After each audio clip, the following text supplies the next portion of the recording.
brand. We've gone from being a relatively less known brand in the industry to becoming one of the most valuable brands in IT. So that was the year in perspective. But what was it like to sell in the times of COVID? A lot of things have been written about this, mostly about how difficult it has been. But once the initial shock wore off, we have actually found that selling during COVID has been refreshing and rewarding. Let me give you 8 reasons why. I actually had 13 reasons why, but I decided to leave that to Netflix.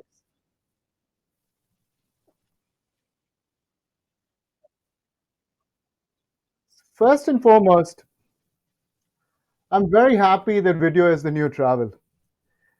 You know, we have much better access to client executives than we ever had before.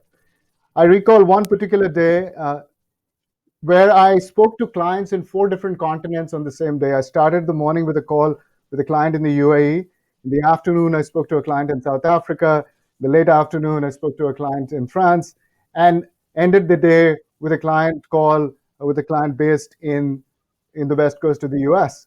And all of these were C-level executives. All of these are client calls were discussions were around doing something new, dealing with creating something new to for the clients to work, that they had planned as part of either their cost conservation or cash generation efforts.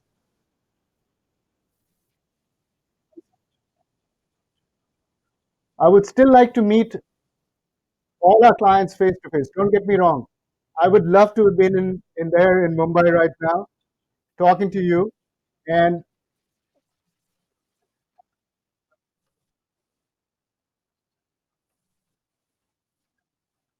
sorry about that. I was just getting some disturbance on the line. Don't get me wrong. As I said, I would have loved to be there in Mumbai, talking to you in person. And you know, I recall vividly these, especially the post-event times where you'd be eating great food and I'd be chatting with you.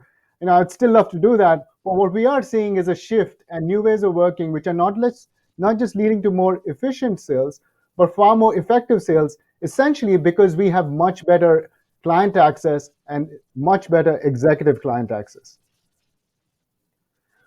When the world of business changes fundamentally, it becomes a battle of new ideas. Sanjay talked about the challenges that our manufacturing clients faced for creating a direct-to-consumer business.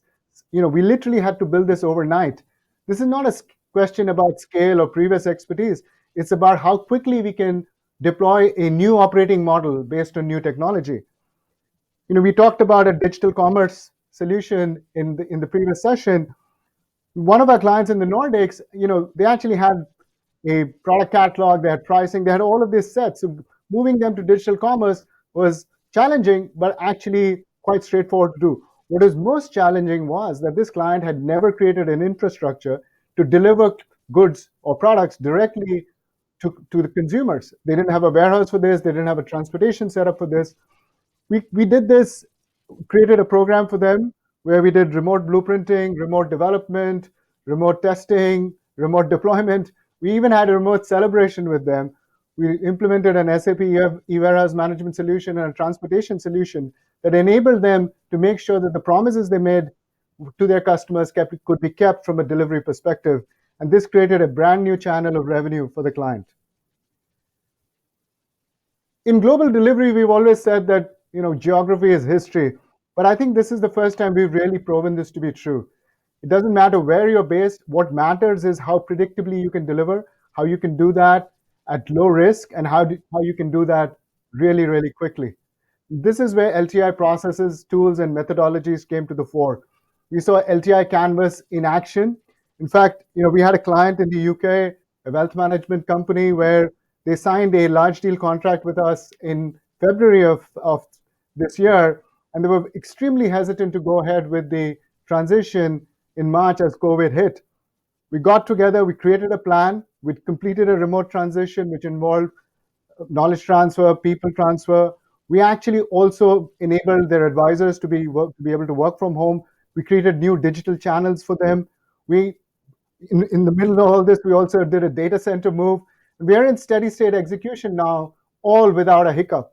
In fact, I recall getting a call from a client that I used to know where, this was a client that, again, based in continental Europe, which worked with a provider out of Italy. As lockdown hit, they did not have this provider. They came to us for a data-led project as they needed to do what-if analysis across businesses across the world to see what their reaction should be. And as we were doing, as we got on to a call we started working with them within a couple of weeks. We had everything done, commercials, contracting done within a couple of weeks. We are now discussing 5 different projects with these clients, and it shows that clients value predictable delivery at speed at these times. Industry verticals that were slow to adopt digital have accelerated their efforts to transform. I think everybody knows this, everybody sees this. But what is actually happening is that this process is proceeding at warp speed. This is no longer nice to have. It is something that they should have had yesterday. And speed has become the most important determinant in this process. And this is something that LTI is intrinsically good at. For example, if you look at our financial services clients, you can't onboard any new customer, whether in retail or in business banking, for example, if you are not able to do this completely remotely, completely digitally. There are no branches that are open. Middle offices and back offices are not functioning the way they used to. Creating a complete onboarding channel is not just necessity for the future, it is the necessity of today as clients look to move their business in different ways. And digital onboarding is something that we've done very effectively for various clients across the world.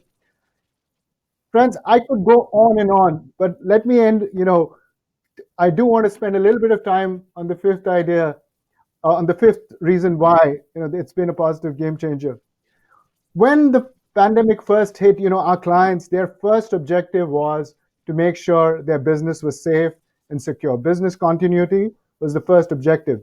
Very quickly, they decided that they knew they had to cut costs. Cost control became extremely important. We set up a central command center to handle these requests globally. We reacted faster than we believe than almost any of our other competitors. Sanjay also talked about this. We received some excellent feedback. And now what we are seeing is that these same clients, as the business environment gets better, they're coming back to us and having several discussions with us. Because guess what? Clients remember the companies who were true partners in the not so good times. In the interest of time, I'll cover this very quickly, but the most important sales skill in today's world is the ability of our team to jump. Not just jump onto a new call, but jump onto new ideas, new technologies, new ways of doing things, bringing in new models for clients. Solving for society, being a responsible citizen has never been more important. Sanjay spoke about this in session. And all of this requires grit. And grit is something that has been, it's inculcated in us. It is part of being the L&T group is all about. And this has been a key ingredient of our success in these times. We also found times to engage with clients beyond work. In fact, one of the things about LTI is that we've always found time to have fun with our clients. This is a screen grab of a Teams event with a client. It's a wine tasting event with one of our clients. We had attendees from 20 different countries. We sent them little bottles of wine delivered to their home. And there is a lady in the middle. She owns a French vineyard. She was our host for the evening. She walked us through various different wines. It was an amazing amount of fun. We've done, our France team has been doing cafe and croissant events with clients. In the US last week, in fact, we had a Grubhub dinner with one of our insurance clients. Everybody ordered dinner of Grubhub. We sat in the evening, we had a Grubhub dinner, and the rule for the dinner was that you had to, if you talked about work, you'd be logged off the call. You had to then log back in. So it was all about having a discussion, getting to know each other better, making sure that we also engaged differently in these times. From a large deal perspective, it's been one of LTI's strengths to win large deals, especially against top tier competition. And what changed in large deals during the pandemic was we found that we could actually do a lot more in the pandemic than we were able to do before. For example, Most of the time when clients met us for during large deal pursuits, these meetings were held in client offices, and the number of attendees for these meetings was actually decided mostly by the size of the room that the meeting was being held in. I have a screen grab here of, of an LTI team that our client met during an evaluation process. And what we could do was we could see, make them, make clients meet our entire teams. In fact, I've been on calls, on large deal calls with clients. We had one during the beginning of the pandemic, which had 75 people engaged in a client discussion. In fact, now we've got over 150 people participating in client discussions as part of the evaluation process. And this has actually been godsend because, in a way, it has helped clients really get to understand us, get to know us before engaging with us. We also provided clients, clients visiting India as an important part of the process. We provided them an opportunity to actually see, what they would experience in India. That we gave them an idea as to what their location would be, what the facilities would be, you know, just get a feel for LTI in a way that they would not be able to do remotely. And last but not the least, we did several things that helped them to experience our culture.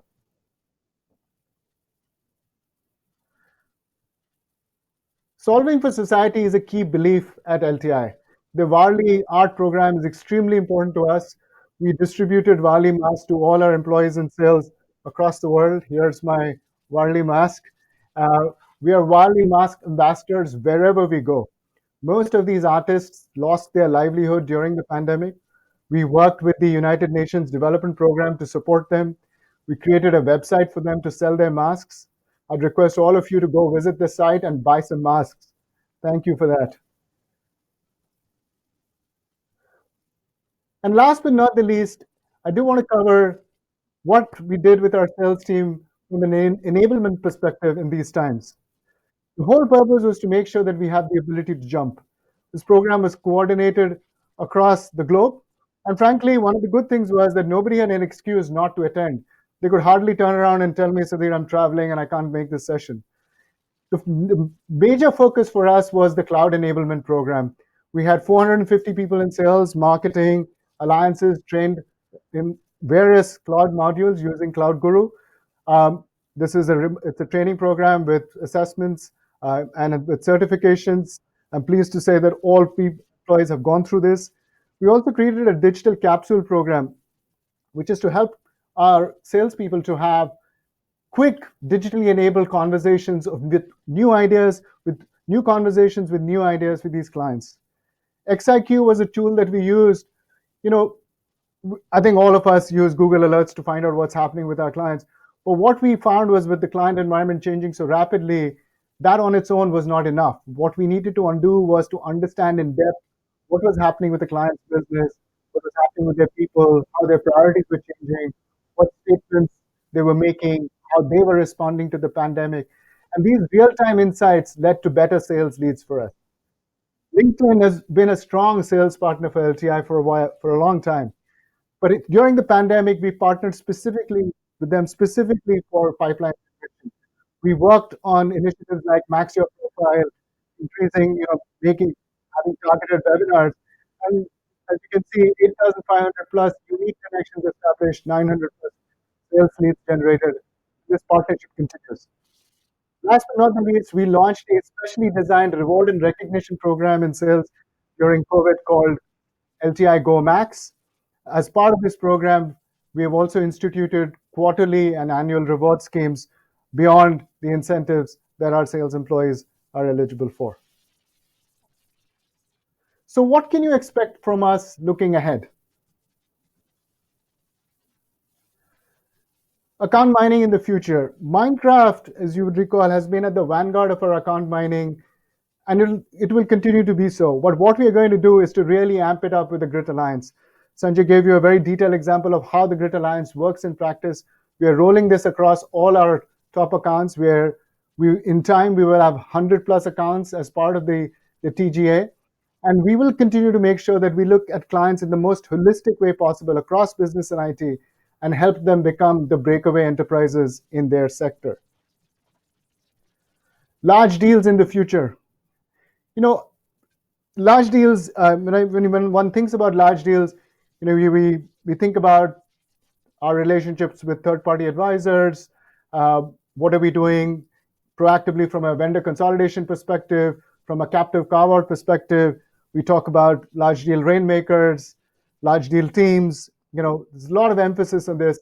Absolutely necessary, and I also completely agree with this is necessary. But what we are doing is we believe that we have four additional approaches from a large deals perspective.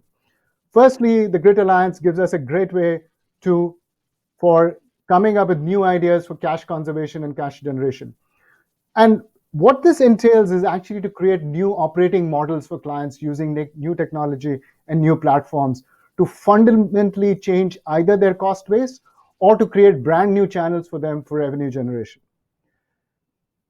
AWS, Azure, GCP, they're leading the move when it comes to cloud. Siddharth is going to cover this in a lot more detail. But what we are seeing is that these companies are seeding large deals, and we're partnering with them together for creating these large deal, cloud-led large deal constructs. SAP and Oracle have been traditional strengths of LTI. The next step is how do we tie up best-of-breed technologies to create client, clients who truly have intelligent enterprise platforms, which is a completely digitized core. This is a lot more than the ERP transformation programs of the past. And last but not the least, we see good growth in regions, specifically the Middle East and continental Europe. We're also entering the Central and Eastern European region through a partnership, again, led by cloud and digital technologies. In terms of new growth engines, Sanjay announced the launch of the cloud sales unit. I believe in addition to the cloud sales unit, we have two specific areas which are unique to LTI. The first is data. Lenny and Mosaic, our data products, have significant product license sales potential. We already have 16 product license customers that leverage LTI Mosaic. In fact, one of the world's top 20 banks recently purchased a Mosaic license to run their credit risk platform. As you know, banks have been lending, encouraged by governments. There's been quite a lot of business lending that has happened at these times. This obviously enhances the credit risk that our clients will have. Monitoring credit risk and managing credit risk is going to become an extremely important part of what banks do in the future. And this bank has chosen Mosaic as the platform to do this. We believe that now we have a referenceable base of clients that we can leverage for further sales. Siddharth will cover the data product sales unit in more detail. And similarly, our partnership with companies like Snowflake is in this direction. In fact, I had a call on Tuesday with a Fortune 50 client together with Snowflake. We had a discussion with them regarding moving their entire data platform to Snowflake on the cloud. And this is a multi-year program, hundreds of millions of dollars to be spent. And these are the kind of discussions that we will have more of going forward. Temenos, we are now the second largest player in the Temenos ecosystem, but I believe the prime player when it comes to the Temenos SaaS ecosystem. We've done this for Luxembourg, and now we've launched a Nordic SaaS platform based on Temenos. This is a very strategic partnership for both companies. We created a joint go-to-market, a joint sales effort to capture the market with these Temenos SaaS solutions. To end with, and I think the main reason you attend my session is to know what's happening with our large deal pipeline. So our large deal pipeline is at $1.9 billion today. And it is clear from our pipeline that large deals are driving our growth and that our sales efforts during the pandemic have been in the right direction. Folks, being a leader in the market, we strongly believe that leaders don't complain about market conditions. They thrive no matter what these conditions are. Leaders find a way, always. This is what differentiates leaders from the rest. We have the grit to make sure that we continue to be in the leaders quadrant of growth, no matter what the market throws at us. Thank you for your time today. I'll end with a video that encapsulates what being part of LTI sales is all about. Thank you once again.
Thank you so much, Sudhir. So that is LTI Go Max. Now, before we go to the next presentation, I do want to acknowledge that some of you have seen some transmission delays and interruptions at your end. Firstly, I'm very apologetic about that, and we will make sure that the videos are available on the website and you will have all of them there. Also, the recording is completely going fine at our end. As you can see, this is a live session, so we are making sure that the recording is available and it will be available on our website within 24 hours. So, really apologize for the inconvenience, and hopefully it'll all go well from here. So please stay tuned. Now, Sudhir talked about how the when the world of business changes fundamentally, it becomes a battle of new ideas. That is exactly what we are seeing in the case of cloud and data products as well. And when we talk of new ideas at LTI, we always think of Siddharth Bohra. Siddharth Bohra is the Chief Business Officer for Consumer Tech and Utilities Business. And he also heads our cloud and data product sales units, the new ones which we have recently launched that Sanjay talked about. In fact, as a great sign of his grit, you must know that Siddharth is right now in California. It started way early at 1 a.m. his time. So I do hope that he does not go off nodding during his session as he speaks. It's way early for him where he is right now. Sid has always challenged all of us to think differently. Many of the ideas that we have implemented in marketing team originated during my weekly calls with him. Uh, and also, when the lockdowns started, Siddharth collaborated with Nachiket and came up with this idea of XFH, or everything from home. The challenge being that if we have to work from home, then I think it's not just about working; it's also about operating, being productive, being engaged, and also grow from home. That is the framework that Sanjay talked about. That is the framework that you will hear from Nachiket in more details about as well. And to talk about the cloud and data product, I'm pleased to welcome Siddharth. Siddharth, over to you. Thank you so much, Piyush. Thank you so much, Piyush, and thank you for the introductions. I will definitely do my best to stay awake, and I have to say, when you meet an audience as exciting as what we're meeting, there's absolutely no chance of that happening. So, very happy to meet you all. We look forward every year to meeting you, to sharing our progress with you, to sharing our ideas about the future with you. Of course, we would have loved to have had met you in person like the previous years, but isn't this a unique year? And in many ways, this year, more than any other year in our lives, has told us how central technology has become in our personal lives and in our professional lives. And that's really the theme of the conversation I am having with you about what technology is enabling. Sanjay spoke about it in his discussion, where he said technology has become so mainstream. Well, the way I look at it, technology is now the new business. And for the companies that have realized the potential of technology, there are limitless opportunities. And hence the word, the Tuesday, it's Tuesday, the unlimited enterprise. So with that theme, we'll kind of proceed into the conversation. What I will do first is to talk about the backdrop in which we are operating. I'll talk about some of our clients, our customers. I'll talk about what I'll call the power players, the companies that are enabling the Tuesdays. And then I'll move on to talking about how LTI is operating in this climate, in this environment. And finally, we'll talk about the cloud and the data product units. What is our strategy? What is our go to market approach? So let's start with some examples, because what better way to understand what really is going on in the world around us? And I'll take three examples. Uh, Target is the first company I want to talk about. Most of you have heard of Target, one of the largest retailers in the U.S. 3 years ago, it was struggling as a retailer, as many retailers are struggling. Fast forward to now, it is one of the success stories of adapting to the pandemic. And what did they do in these last 2 or 3 years? They invested heavily in technology, in wiring up their stores, 1900 stores, in creating a singular view of those stores, that inventory, the supply chain.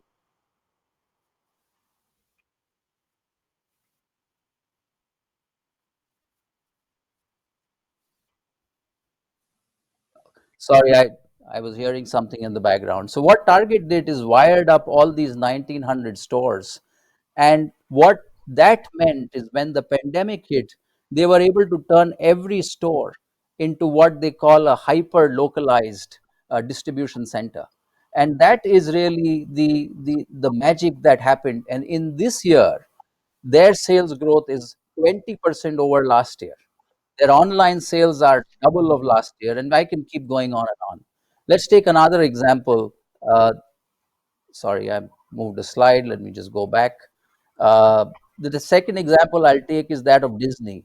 You can imagine what would have been happening with Disney. More than 50% of their revenues come out of their theme parks.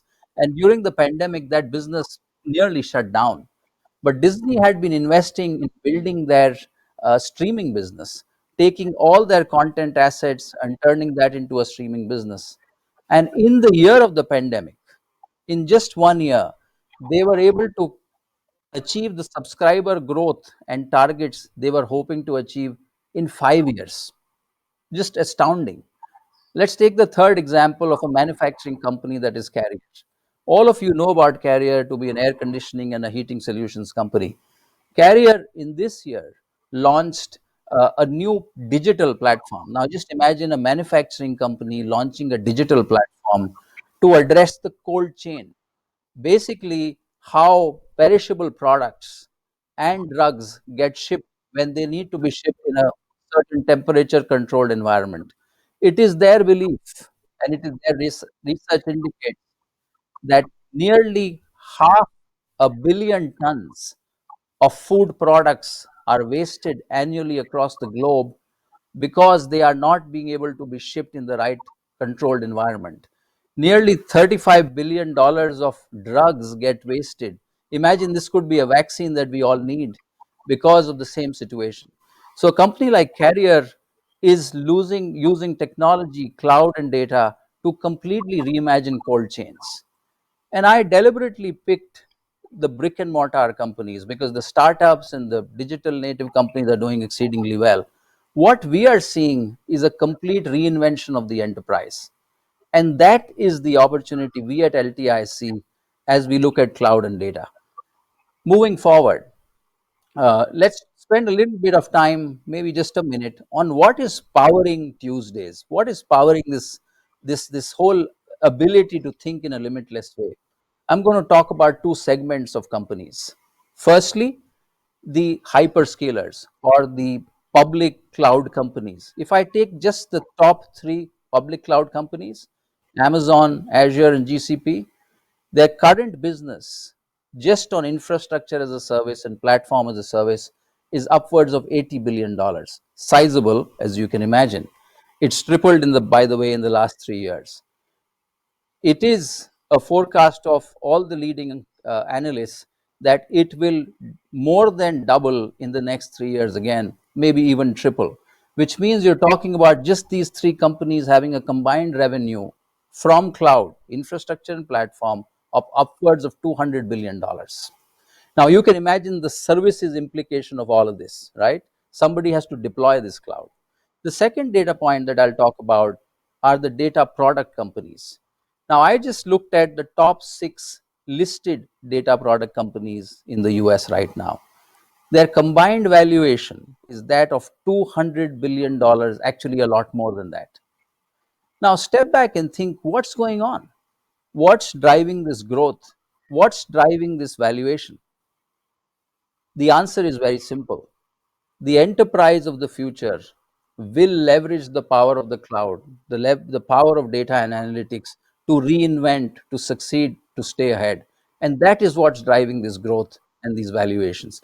And that's the opportunity that we see. So let me now spend, as I switch from the market background, to talk about where is LTI placed in this scheme of things when we talk about cloud and data products. Let me start with talking about the cloud. Uh, Let me make sure my screen has changed. Yep. So let's look at the cloud business first. Both Sudhir and Sanjay talked about the fact that we are now a tier one partner with all the large cloud companies. And the reason this is special is because there are a handful only of such companies. And by the way, no company of our size, or even twice our size, or even thrice of size, has achieved this status with these tier one partners. That's the first data point. The second data point is the fact that our business with these hyperscalers, with our current existing install base, isn't insignificant. It's already upwards of $180 million, and as you can imagine, growing very rapidly. And the third piece, which is, I think, a leading indicator of what's to follow, is that nearly half our existing client base is working with us on their cloud transformation journey. And this is huge, right? This is about what's happening under the hood. The mix of our business is rapidly and decisively changing. But this whole story doesn't end here. We care a lot about what we do for our clients. Numbers is one part. What is the personality of the work we're doing?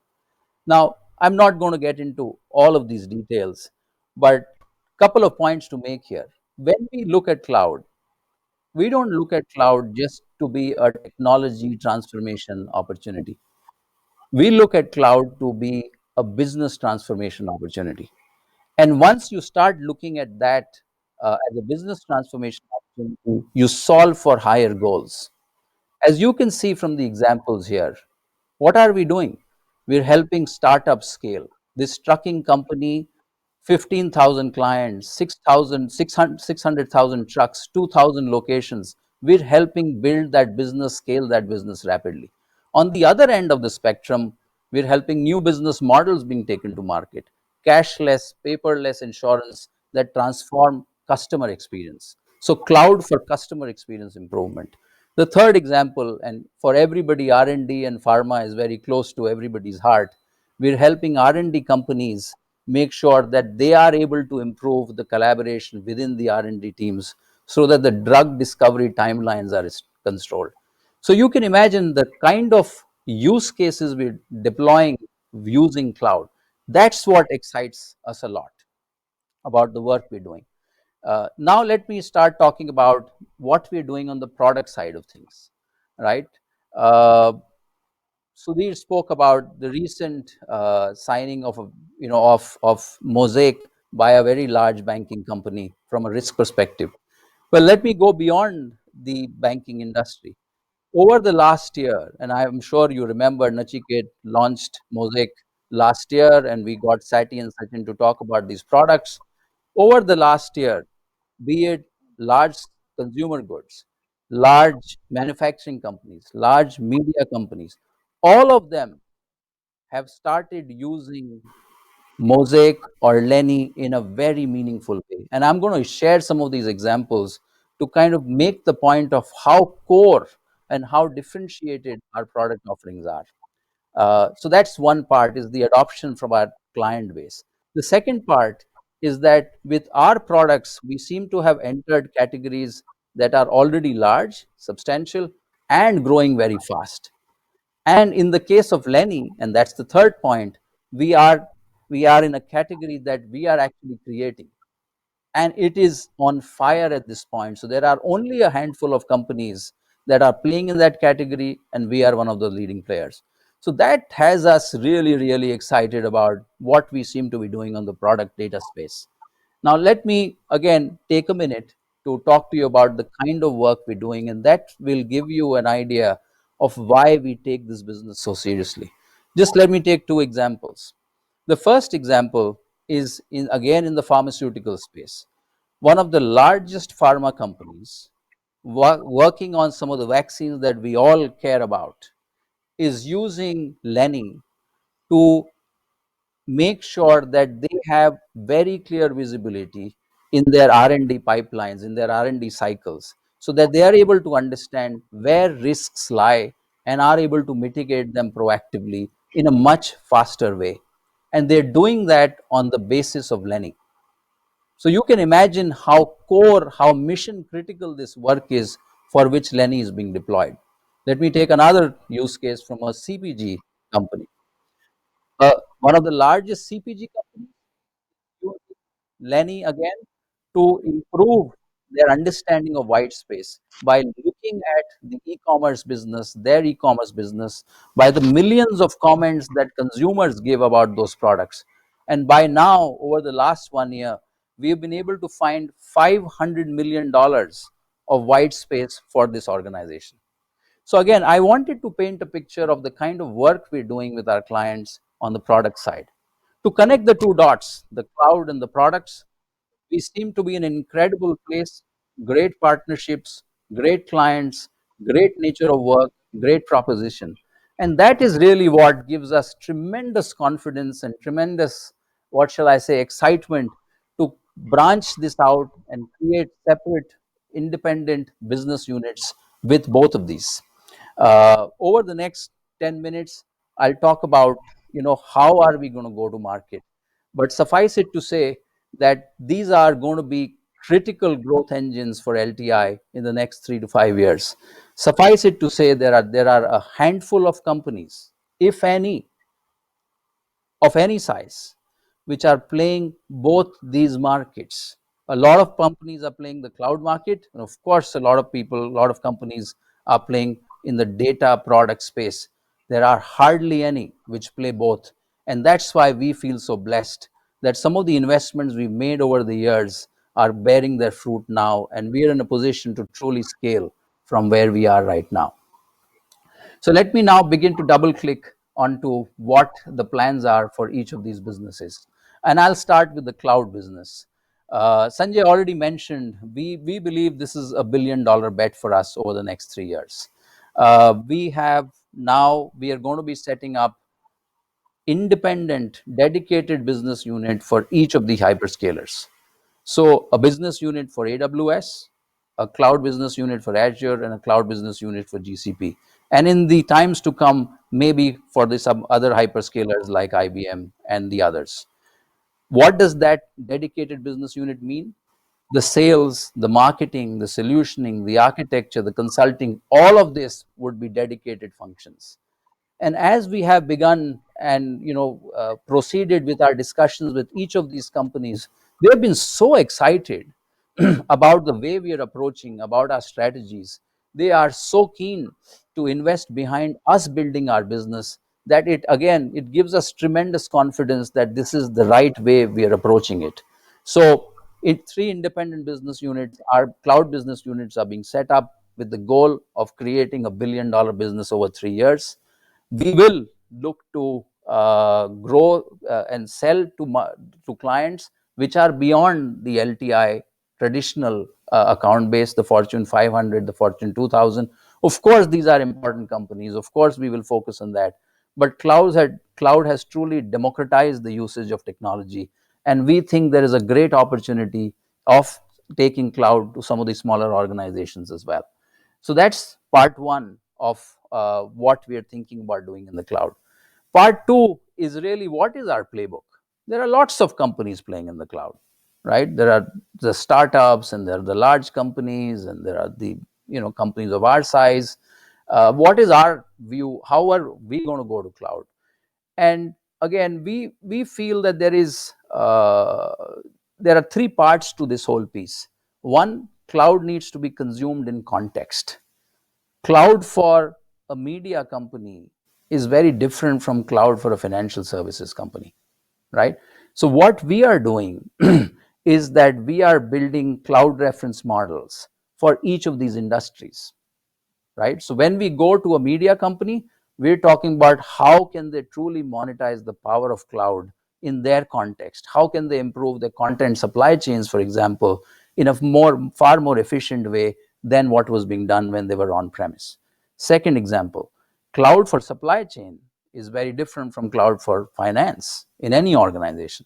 So we're building the functional reference models. And similarly, cloud for SAP is very different from cloud for data. So that's cloud for platforms. So we call this strategy C4X, which means cloud for context. It will be very specific reference models that we will take to market. And when we take these to our clients, when we share these with our partners, they are just amazed at how effectively we've been able to use our domain knowledge to look at how cloud can transform. So that's part one. Part two is cloud is all about, and I think Sanjay and Sudhir both spoke about speed. So Rainbow is going to be LTI's cloud transformation platform. We don't want to do cloud in inconsistent ways where every group, every practice is doing it a different way, or it is a disparate stitching together of disparate tools.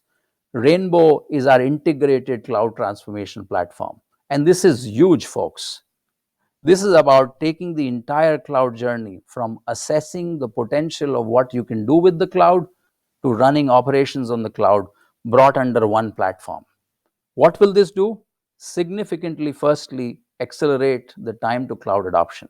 Secondly, reduce the risk in creating the cloud adoption. Thirdly, give you the monetization, the value from cloud. Given our engineering prowess, given our product prowess, we have absolutely no doubt that this would be perhaps one of the best cloud transformation platforms in the world, if not the best. Nachiket and his team are working on enhancing what we've already built. We're already using many of these tools and we're already differentiating with many of these tools. We're consistently building this product out. The other part is what we're calling rainmakers. Once more, these are a team of elite specialists, cloud specialists.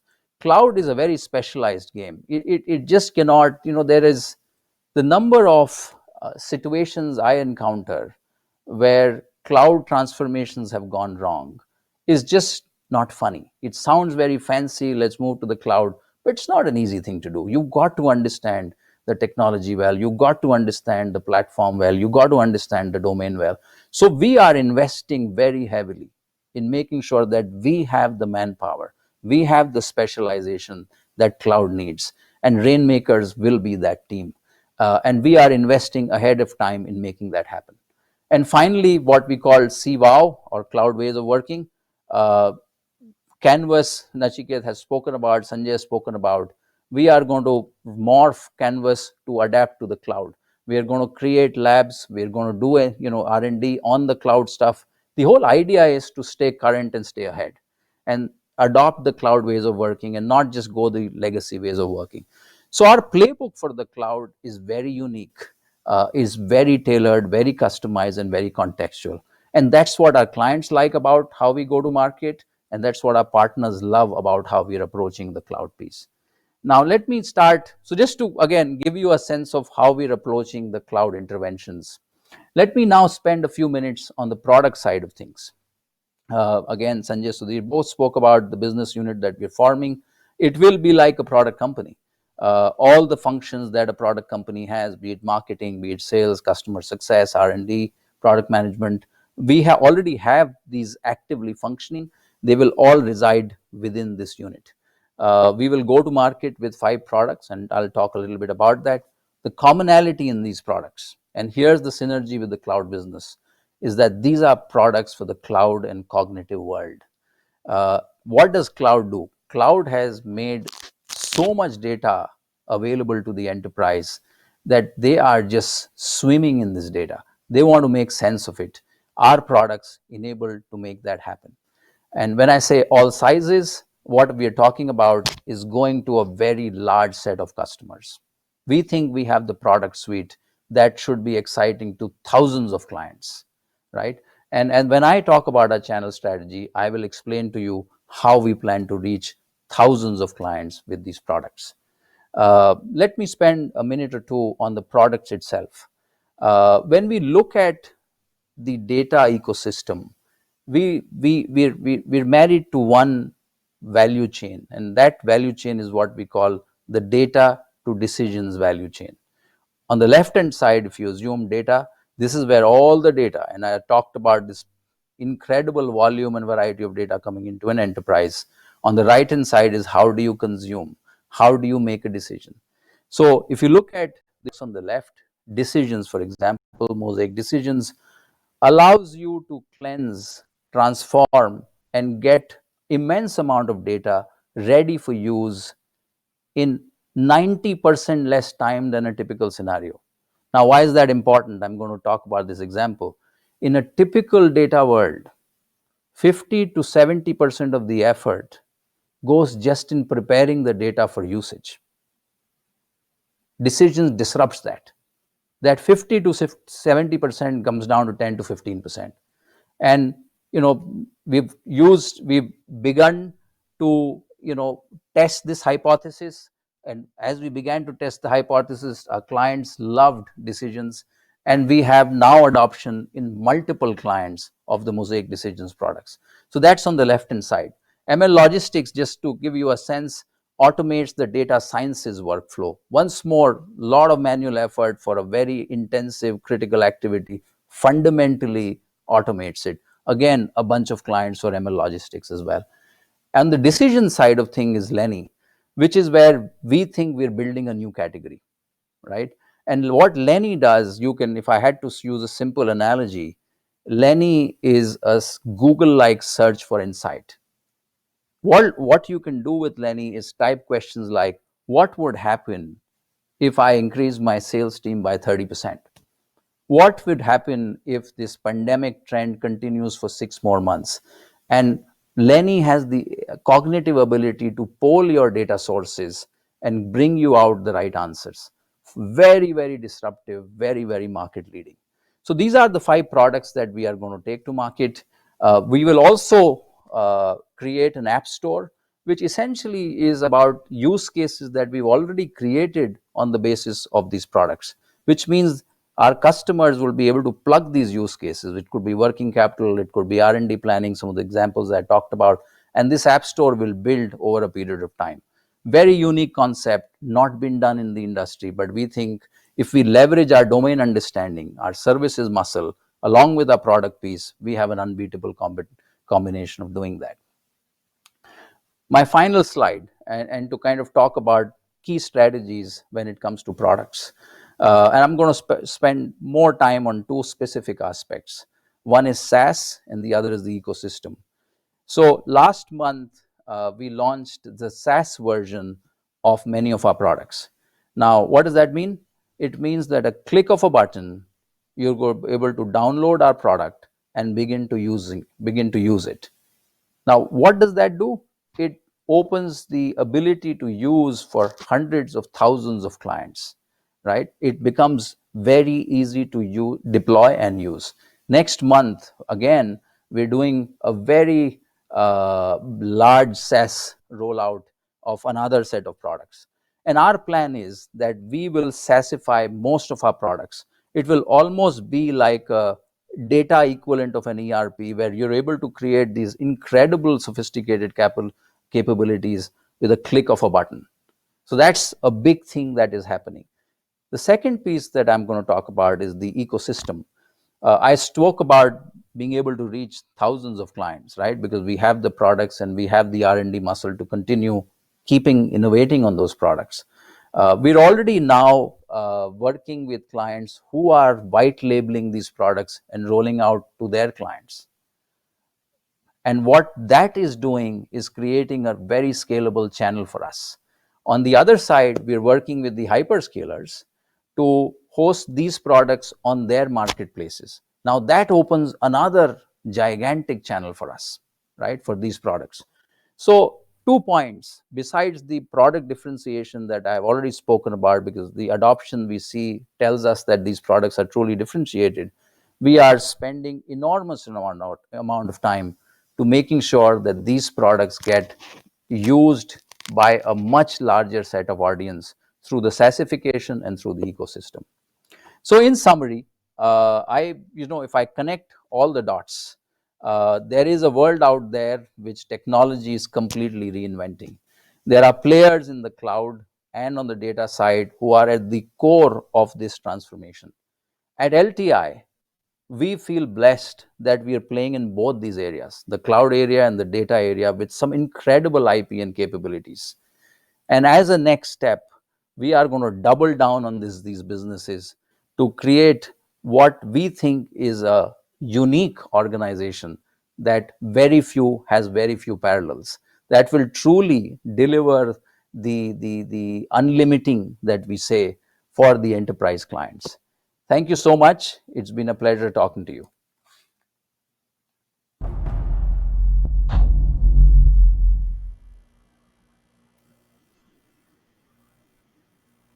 Thank you so much, Sid. Uh, in fact, from marketing perspective, we are extremely excited about these new two units as well, because they give us a chance to once again create work on the brand and positioning, just the way that Sudhir mentioned we were working on the LTI brand 4 years ago.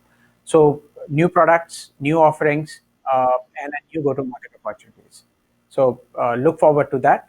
Now, before I bring our next speaker on, I do want to talk about grit being assumed as aggression many a times. And our next speaker challenges that assumption very well. Ashok is the Chief Financial Officer at LTI. He's joining us from Mumbai today.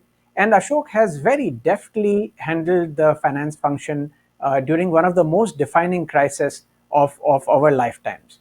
Uh, Today, Ashok will be talking about how LTI has been preparing, how LTI has been operating and getting itself ready to be more resilient during this crisis, and how we will be doing the same as we go ahead. So, Ashok, over to you in Mumbai.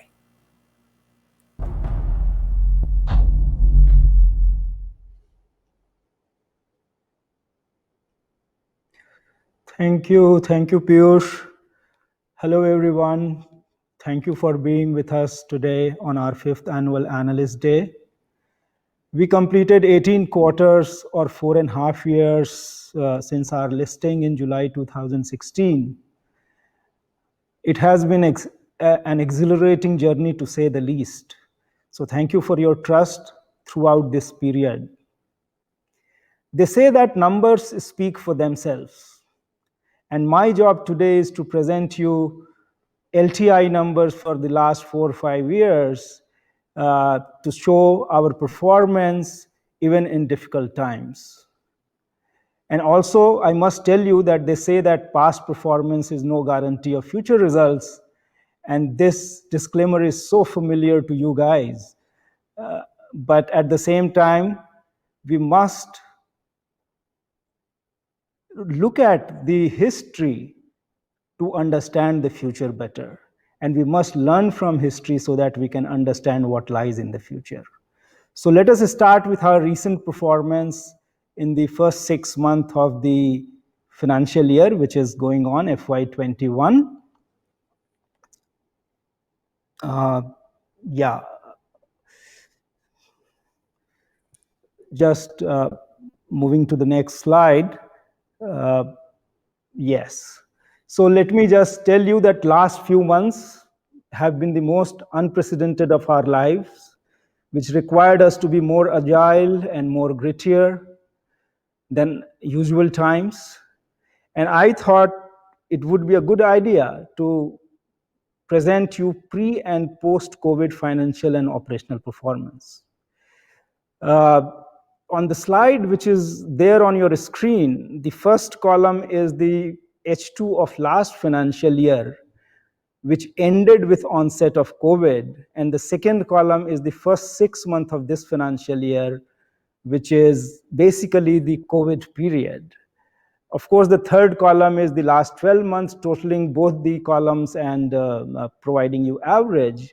But my focus, and I want you to focus on the first and second column of this slide.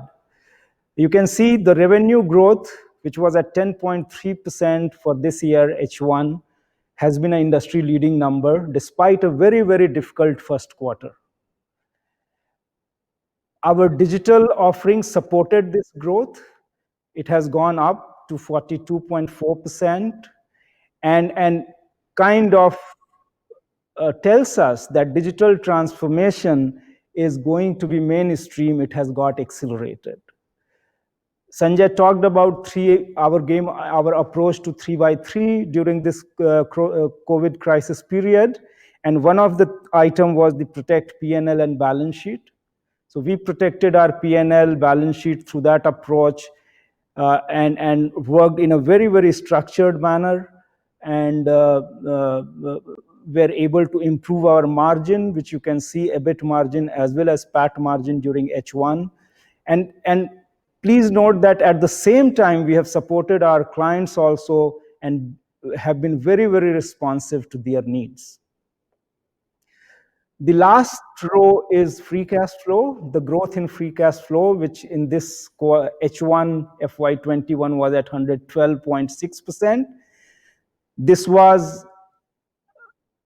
a very, very recalibrated approach to look at facility-related capex while we invested in our IT infrastructure and security, but we really took a hard look on our facility-related capex to generate this kind of free cash flow. The kind of financial performance in the first half of the year was only possible and was outcome due to resilience in our operational performance. There has been unexpected ramp downs, deferments, delays of the projects. Mobility got completely restricted due to pandemic. We were very, very clear that we wanted to protect livelihoods in these times. And these were the moment of truth of LTI for our stakeholders, be it our clients or our employees or society at large. We came out stronger on the other side. I would not say right now we are on the other side of the pandemic, but after the 6 months, when I look back, we have really come out stronger. We recovered from the dip in Q1 very, very quickly. You can see the utilization rates for H1 is at a pre-pandemic level of 80.8%, almost flat. We find that offshoreization has been finding much better acceptance by the client. And LTI has always been focusing on that, but in this period, we have found we could make very, very rapid progress on offshoreization as well. Attrition came down considerably because of economic conditions as well as company initiatives. The last row of the slide is on the operating cash flow. YOY growth 106% in this H1, and this was basically very, very strong focus on the cash collection and our DSO situation. Now I would like to take you to our financial journey for the last 4 or 5 years. We have been consistently delivering strong double-digit revenue growth on a constant currency basis. The last 4 years, FY16 to FY20, we delivered a 14.5% of CAGR. And also during this H1, we grew by 10.5% in a very, very difficult H1 FY21. We have talked about earlier about our sales initiatives like Minecraft, ADIA, $1 Million Club, Sudhir also spoke about in his presentation, and now the Grit Alliance. All of these initiatives have been helping us to deliver consistent revenue growth year after year, quarter after quarter. What is remarkable about our LTI's revenue growth? That we have delivered them with stable profit margins. Sanjay also mentioned in his address that the last 5 years have not necessarily been an easy period for the industry. There has been rapid technological changes requiring a lot of investments. There has been global protectionism, which led to rapid and accelerated localization, which led to the wage inflation, and all these things were putting pressure on the margin.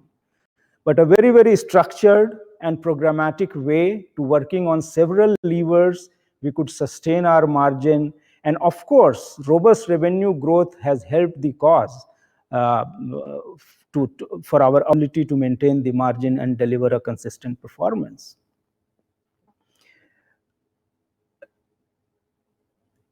Revenue growth cannot remain or momentum cannot continue for a long period of time if we don't have a strong partnership and engagement with our clients across industries. You can see on this chart, the left-hand side, the majority of our top 20 clients have been with us for over a decade. So 14 out of 20 are for more than 10 years. Some of them are 17, 18 years since the company started behaving like an global IT services company. And it is also important that during COVID, we helped our clients in various ways. Sanjay talked about receiving positive feedback. We allowed them to run their operations, we worked with them to get onto their digital transformation journey. And now the Grit Alliance framework is another step in the direction of strengthening our engagement with the existing as well as new clients. On the right-hand side, you can see it's the chart of our Fortune 500 clients, which is currently at 68. And almost every quarter, we are able to add one or two to this number. And if you just leave that 4% number, which is the others vertical, the other 6 vertical, which are main vertical where LTI operates, almost they are equally distributed. And that provides huge amount of resilience to our client portfolio. This is another result of our Minecraft program, which you would have heard from us many times, which we launched 3-4 years back, which was focused on making beyond top 20 accounts a powerful growth engine for LTI. And in turn, that would address the client concentration issue also for us. If you look at on the left-hand side chart, where 4-year CAGR growth from non-top 20 clients at 19.9% is far above the company average of 14.5%. And while there could be some quarterly variations, over a longer period of time, all the buckets, whether it is top 5, 6 to 10, 11 to 20, or beyond 20, have shown good growth, 9.8 to 19.9. And this differential growth rates between the top 10 accounts and the rest of the accounts has ensured that the client concentration has come down in a meaningful manner. You can look at that top 5, which used to contribute 37.5%, has now come down to 31.8%. And beyond top 20 accounts, which used to give us 32%, has now gone to 39%. So that's the power of this initiative of Minecraft. And it has, again, we are talking about, I'm just trying to portray the resiliency of LTI portfolio. Client relationship, client engagement, which provides us revenue growth, again, consistency and momentum, can sustain only when your capability stack is sharp, current, sometime ahead of many of the competition, and relevant to your client. This chart basically shows you that practices which are in the forefront of using cloud, data, and newer technology area are over a period of time have been always contributing and leading our growth. Company growth, company growth has been on the quarterly basis 3.2% quarter-on-quarter CAGR. But all these practices you can see, which are mostly digital, data, analytics, new age infrastructure, that's all are above company average.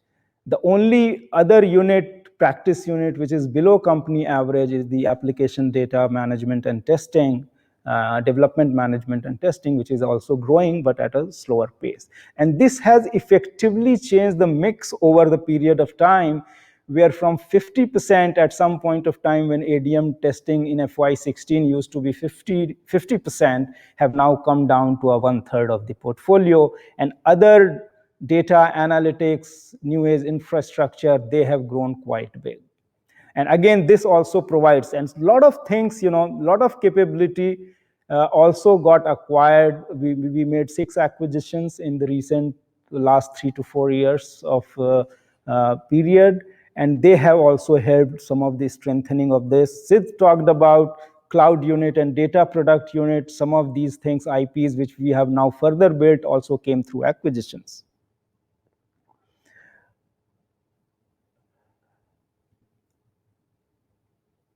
You see, stability in our margins have been sustained through various operational levers.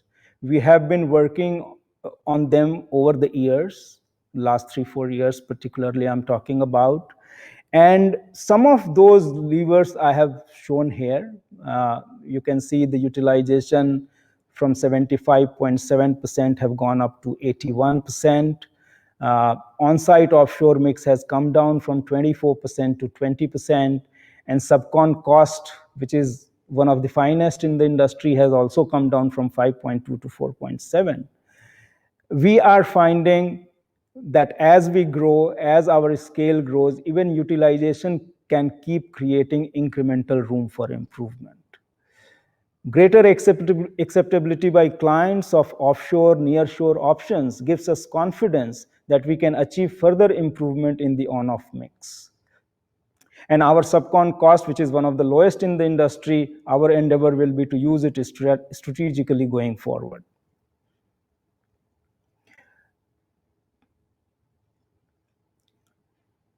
Here we have talked about the performance on DSO and operating cash flow, and you can see that our relentless effort on working on our DSO level and collections have improved our cash position considerably over the last few years. Despite the pandemic, we remained rigorously focused on our collection. DSO at 62 days is the best level in the last 5 years. And the second chart where the net cash flow conversion, you can see the first 6 months of this financial year, the conversion was at 124%, which was quite satisfying.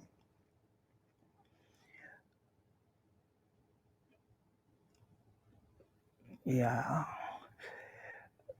I think when it comes to value creation, there is no better audience who understand this concept better than you. Everyone would agree that good strategy and its effective execution is needed to create value. But at the end of it, the good strategy and its effective execution should actually result in consistently industry-leading revenue growth with good profit margin and robust cash flows over a period of time. If all the three things, which is revenue growth, margins, and cash flow, are robust, then growth in EPS is a good indicator of value creation. I have talked in the past in one of the earlier Analyst Day about LTI Trinity of value creation, and I basically treat LTI Trinity of value creation as revenue growth, margin, and cash flow. And in our case, all the three have come together and resulted in 15.1% CAGR in our EPS from FY16 to FY20. And if you look at the last 6 months, the growth in EPS has been 22% over the YOY basis. Having talked about revenue growth, margin and cash performance, and the resultant value creation, let me now summarize the LTI winning edge. While Sudhir spoke about very, very nicely how pandemic has kind of created even those 8 concepts which he talked about, but just from my point of view, what I sense as a CFO all the time, that when we go for our deal pursuit, the kind of experience which we are creating for our clients and through our differentiated solutions and a compelling value proposition, this combination where LTI differentiates itself helps us to continue cranking our growth engines of client mining, new logos, and large deals. Now we have added the third bucket, which is focus and go-to-market units for our new exponential technologies like cloud and data products, which Sid talked about. And I believe that this combination will keep us in good state to continue to be in the leadership quadrant of growth. Just coming back to the large deals, I think some of you missed some part of Sudhir's presentation. Sudhir had mentioned that since last analyst day to this analyst day, we won 7 large deals with a net new revenue of $454 million. And a good contribution came from our latest announcement, which some of you would have noticed, about our partnership with Injazat. Injazat is part of Mubadala Group in UAE, and they recently partnered with G42 as well. And so LTI is going to be their partner in digital transformation. They have about 50 clients. They are a big cloud provider in that region, and LTI is going to help these 50 clients in their digital and cloud journey. The deal is going to be for 6-year duration, and the estimated value for the deal is 760 million AED.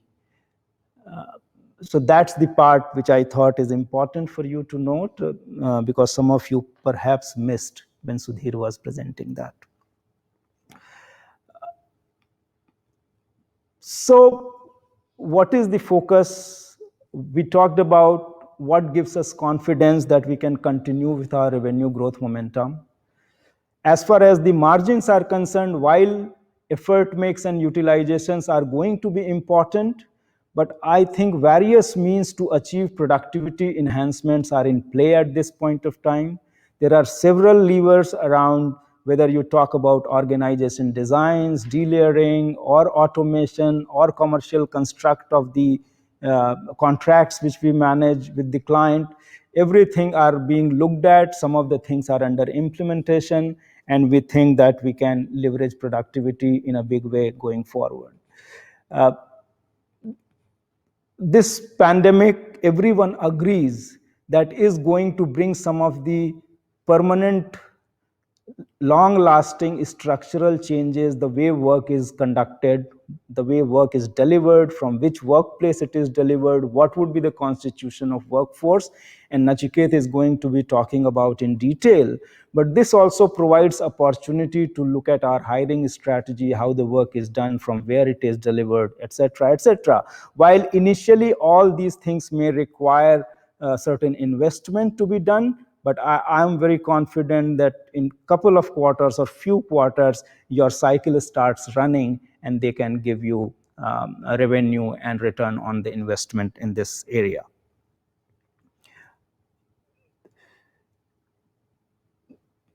Sanjay also spoke about, you heard Sid also, that we are launching these 2 new units for the renewed focus. But these are the primarily going to be 4 investment area from my perspective. We are going to focus in our enormous energy on reskilling and localization of workforce, creating a diverse workforce. We are going to create capabilities through organic and inorganic means, as well as everything in between, whether it is alliances, partnerships, leveraging startup ecosystem, or outright acquisition. You will continue to hear from us that our focus on capability building remains firm. We will be investing in post-COVID concept of workplaces. We will be taking the work where talent is, not necessarily bringing talent where our centers are, and all those things will require certain amount of investment. Last, but the most important investment area for the last couple of months and going forward is going to be bolstering our sales team in newer areas. And we are going to fully support the things which you have seen, and going to invest disproportionately in those areas. Our guiding principle has remained constant for the last 5 years, and it is not going to change anytime soon. We remain committed to delivering industry-leading growth with stable margins. Before I end my presentation, I think it is important for me to tell you about our commitment to the environment and our responsibility towards society.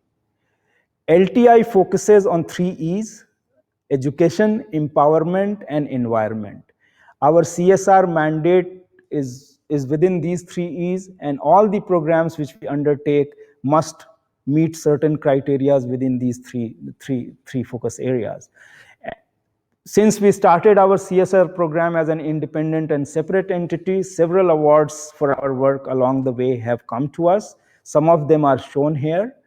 Also, I wanted to tell you that LTI was also included in FTSE for Good Index last year in June 19.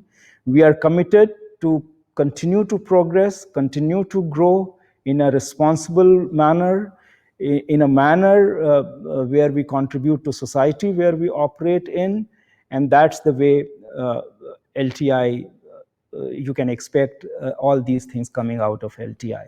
So I would like to thank you once again for your time today. It was wonderful to be talking to you guys, and with that, I would like to close my presentation. Thank you very much once again.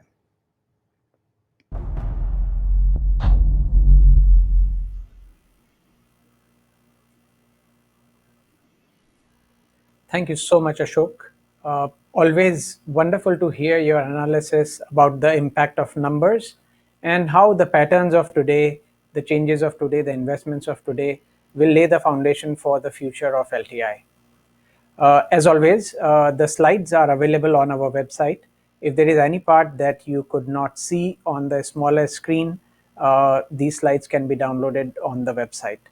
Also, we have received a bunch of questions. We have some time which we have set aside for a Q&A session.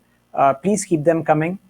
We will get to as many of them as we can after the last session that we are now going to have from Nachiket. Nachiket Deshpande is the Chief Operating Officer and Executive Board Member at LTI. Nachiket is joining us from Mumbai today. This session is pretty much about moving from ideas to execution. How exactly some of the areas that you heard about from Sanjay, from Sudhir, from Ashok, from Siddharth, how will LTI be preparing in terms of this future, in terms of future of new work, new workplaces, and new workforce? And Nachiket knows this very well because Nachiket knows best how to rethink, reinvent, recreate, redesign, rebuild. During this time, Nachiket and his team have collaborated on XFH, on Canvas, on Safe Radius, and many other offerings that you may have seen, like Canvas Polar Sled for Snowflake as well. So let me now invite Nachiket to talk about a new future of work, workplace, and workforce. Nachiket, over to you in Mumbai.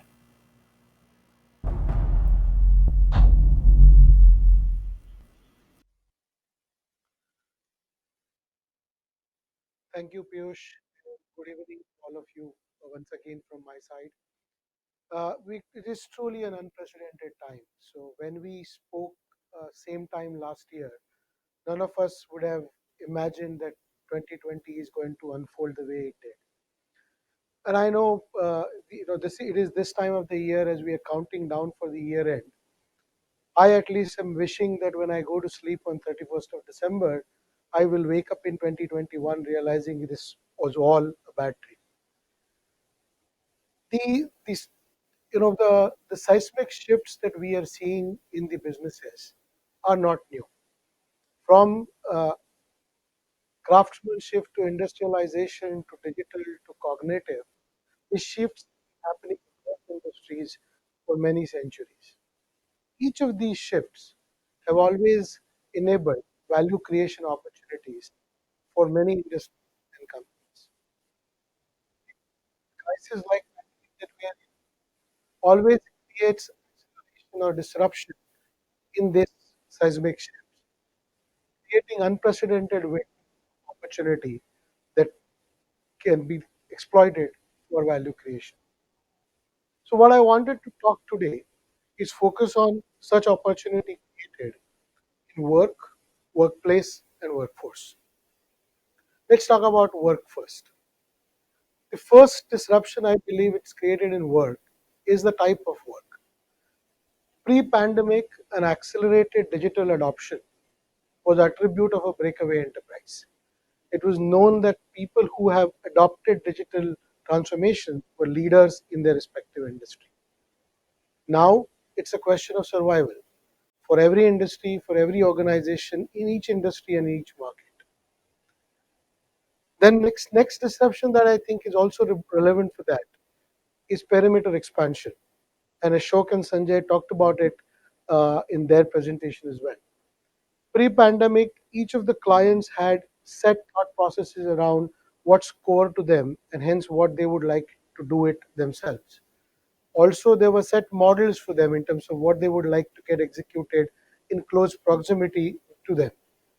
But the pandemic has opened eyes to endless possibilities, where everything got delivered remotely in the last 10 months. Also, the sense of urgency around these transformation requirements have also opened a lot of ecosystem leverage for many of these clients. And the third thing that we talked about is the atomization of work itself. Instead of large transformational program going on for multiple years, it's now given way to smaller units of work with shorter cycle with a large scale agile adoption. So how did we fare at LTI with these disruptions over last 10 to 12 months? Let me take a few examples. First, we partner with one of our financial services company in the US, one of the leading banks, as they were responding to the CARES Act and had to disburse small to medium business loans under the Paycheck Protection Plan in a short period of time. We worked with them to deliver a solution in 3 weeks with 40 bots operational to automate that process, bringing down the loan processing time from a few hours to under 4 seconds, helping disburse 32,000 loans, amounting to close to $2 billion in the first 72 hours of launch. We also partner with them on innovation, helping them launch the first bundled digital offering on savings and savings account in partnership with Google Pay. The second example is the large midstream oil and gas company, a company which adopted an end-to-end digital transformation approach, whether it is about remotely managing their pipeline, sensing and rectifying leakages, using AI in their algorithms for contract renewals, using data and decisions along each of their pricing and sales strategies. The end-to-end digital adoption with this midstream company helped them get inducted in World Economic Forum's Lighthouse Companies in 2020. And they're the only oil and gas company from the US to do so. The third example is a special situation created for the world leader in energy storage. They were separating from their parent of 130 years. As they were separating and creating their own technology infrastructure, there was a unique opportunity to land it in what we will call a digital native enterprise architecture. So instead of just doing a separation for like to like, we took an approach in partnership with them to land them in a digital native architecture in a cloud first model with an enterprise data architecture around the products that Siddharth talked about, helping them monetize their data as they land as a new identity, and most importantly, also giving them an integration roadmap that helped them seamlessly adopt SaaS solutions as part of their workflow. But these are not isolated examples. We've helped 25 customers move core system to cloud in last 10 months. And these core systems are ERPs, core banking solutions, policy admins, and so on and so forth, very core to each of these industries. We have executed 20 transitions 100% remotely, and out of that, at least 30 to 40% were new logos who were working with us for the first time. We have seen more than 50% increase in our agile adoption. And if I look at the new work, that percentage is as high as 90%. All of that also resulting in almost 250 basis point increase on our global delivery leverage, like Ashok mentioned. Then let's talk about what's happening on the workforce front. The first piece that we saw a big change and shift in is how people are learning. Instead of a push-based, organized, large-scale skilling programs that we were looking at in the past, where we are looking at getting hundreds of people certified in newer technologies, it changed the way where it became pull-based, bite-size, and personalized. What also happened in terms of the engagement model with these employees, from a traditional in-office centered engagement construct like town halls and brown bag lunches and so on and so forth, it had to shift to online and asynchronous mode of engaging employee engagement and experience. What we are also seeing as a change is how the composition of that workforce is. From largely FTE-based homogeneous organization, we're seeing a big shift to diverse, inclusive, and fluid workforce. Now, again, let's look at how at LTI have we fared across these disruptions. Last 2 quarters alone, we have seen our learning hour consumption by our employee has almost doubled, or actually more than doubled.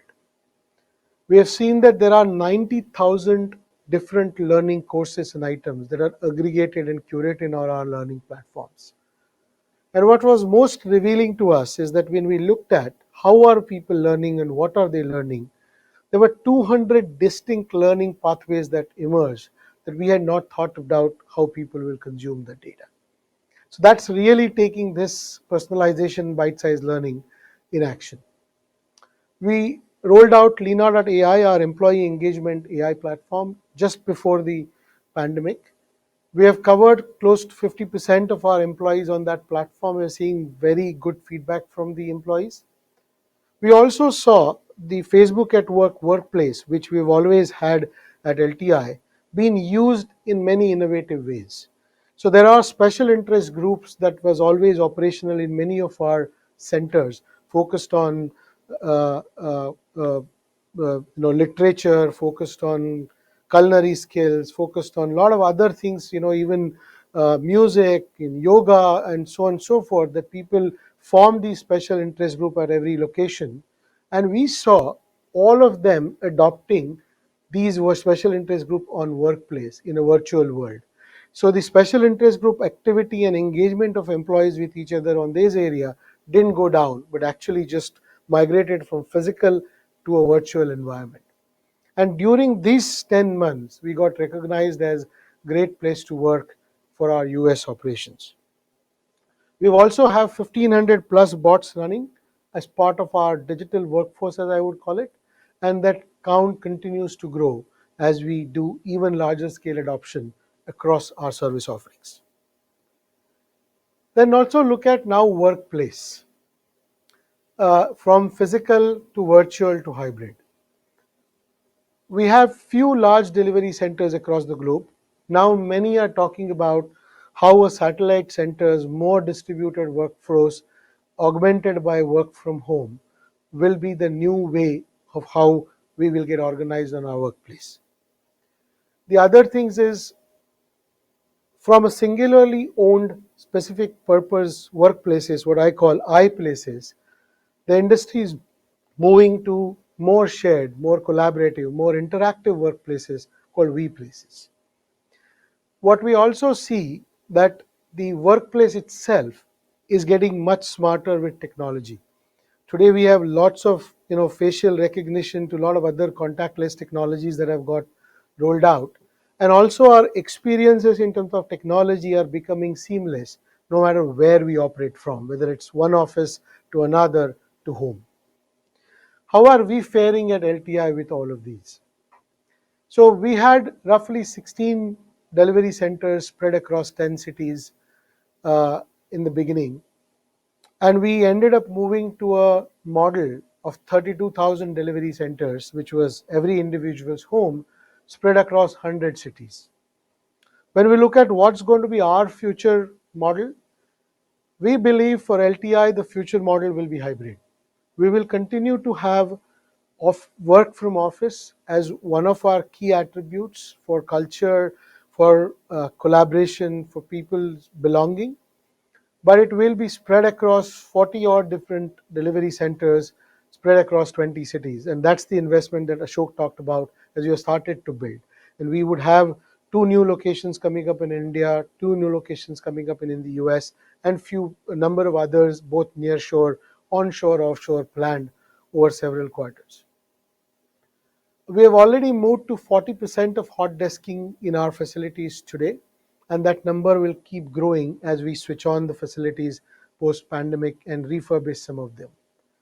We have also created office in a box model that allows us to take all of our security posture, security control, as well as seamlessly extend client ODCs to newer offices, more satellite offices that will enable our journey to becoming more distributed. And that is possible because at LTI today we are 100% cloud. We don't have a single application which requires on-prem. We have a mobile-first approach to all of our enterprise apps. And Sanjay talked about Safe Radius that allows us to manage this hybrid operating model with our employees seamlessly. And VR experiences you saw in Sudhir's presentation that continues to take the engagement with clients to the next level in this virtual world. So as we look at these impacts of work, workplace, workforce coming together and defining what I call new next, one of the key things for us to look at is these attributes of new next are not just fragmented, isolated success stories with the grit displayed by LTIs, but how do we make it way of working at LTI? And not only at LTI, but how do we really make it a way of working and partnering with our clients so that we can help them navigate this new next in their own organization as well. In order to institutionalize this learning, this capability, and the assets that we have built, we took a platform approach where we have invested in these 3 platforms. And you heard about Canvas in many presentations so far already. What that platform approach allows us to do is bring our assets, our capabilities, the ways of working, and in case of Canvas, a very strong, deep partnership with technology stacks such as Microsoft to bring it all together in an accelerator manner on a platform like Canvas. Canvas was built keeping in mind the engineer experience at the center, ensuring that we have an AI nudge across all of our software development lifecycle and operations lifecycle, and also leverage the curated technology stacks to the fullest, creating a strong knowledge fabric which brings all of these components together in LTI way of working. We have almost 20 odd customers that have already adopted number of components of this Canvas, or some of them all the components of Canvas. We've also spoken to a lot of industry analysts around this platform, and we've got very encouraging feedback that it has been a unique approach taken by LTI. And what's especially proud for me is that the platform got conceptualized to delivery, all with 70 people working remotely during this pandemic time, including the collaborations with Microsoft, now the collaboration with Cisco, GCP, and AWS. Everything is getting delivered, everything is getting conceptualized in a remote first world, which proves that the platform would be able to sustain this new normal for all of us. These 2 other platforms that we invested as well, along with launching our next generation career framework, simplifying multiple career tracks and job families for our employees, is we launch what we call Talent Central. That's an internal marketplace that gives everybody visibility of what's the capability and what are the skills that are in demand, what's the kind of requirements that are coming in from our clients, from our future deals, as well as from market trends that we see. And most importantly, it gives transparency to the individual to see what are the gaps with competency or skills that exist between his or her skills and what's in demand. Couple that with LTI's Social School that we launched, allows individuals now to get a curated and a personalized learning path to bridge those gaps based on what are their interests, what are their aspirations, what are their today's skills, and what most importantly, what's in demand in the market, resulting into a vibrant and relevant workforce that will help us navigate this new next. And all of this change is no longer a a centralized driven program where somebody at a company level is forecasting what's going to be the demand and how we prepare ourselves, but it is truly empowered model that allows each and every employee to take ownership of their own career and most importantly react as the market and the demand in the market and the technology disruptions continue to change. So that those these investment in these three platforms is what we believe will help us not only manage this future at LTI for new next, but also will help us navigate some of our clients through that journey. To summarize, what's going to be our focus going forward? And I think you saw, heard Ashok, you heard Siddharth, you heard Sudhir and Sanjay talk about many of these investments that we are planning for going forward. So we will continue to scale our data, digital, and cloud. That is going to be our biggest skilling investment. That's going to be our biggest uh, alliance investments. That's going to be biggest technology investment and the platform investment. Canvas-enabled hybrid operating model will become LTI's new way of working, which means every single individual, every single project, every single customer will adopt those principles uh, uh, built by Canvas as the LTI way of working.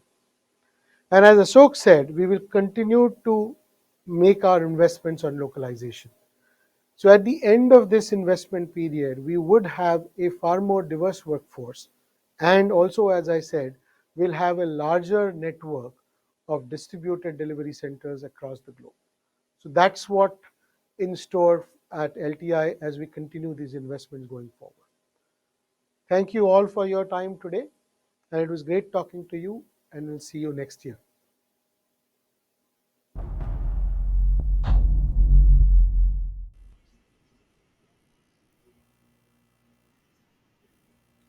Thank you, Nachiket. Exciting times indeed.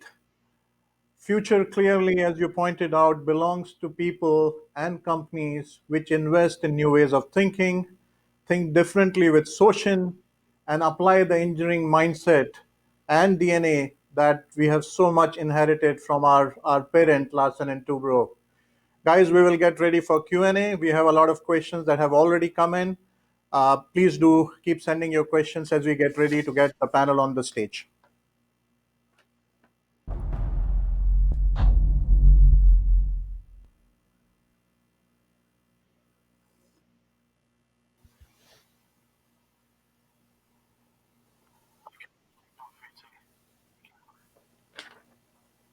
Thank you, folks. I'm ready with a few questions, but before that, I wanted to make sure that I let you know that there were some transmission issues. So I will. Ashok has tried to cover a bit, but I will request Sudhir during the Q&A session to cover the parts that got missed out. Can't I hear him. also.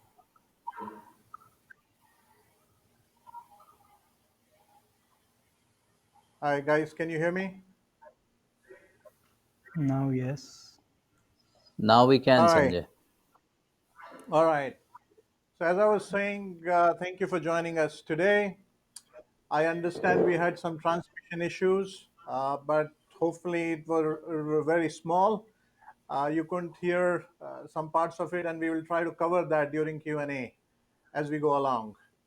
Uh, I also lost my T-shirt in transit, so the admin team, the organizing team, needs to make sure that I do get this exciting new T-shirt that everyone is so wearing today. We will start with Q&A now. The first question I want to take is from Mohit Jain. And there are two questions, Mohit, on investments as well as large deals to revenue conversion. Sudhir, can I request you to take those?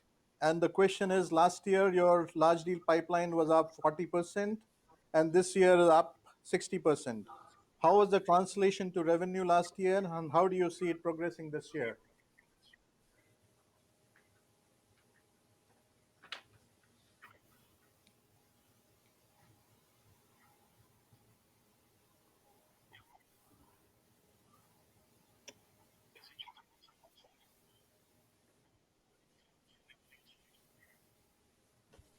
Sorry, can you hear me now?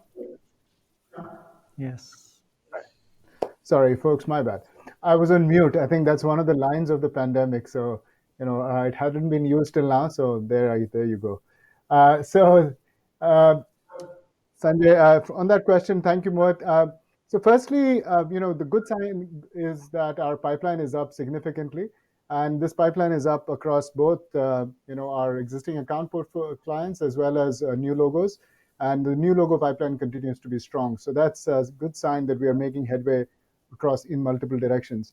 Now, conversion in COVID in the last 12 months was a bit of a challenge. In fact, I think mostly because contracting, for large deals is complex. It requires new contracts to be done from scratch, and that process takes a lot longer than perhaps if we were in face to face. So I would actually say that the conversion at these times has been, I think, still slightly slower than normal, given the conditions that we've had to encounter, especially from a contracting perspective.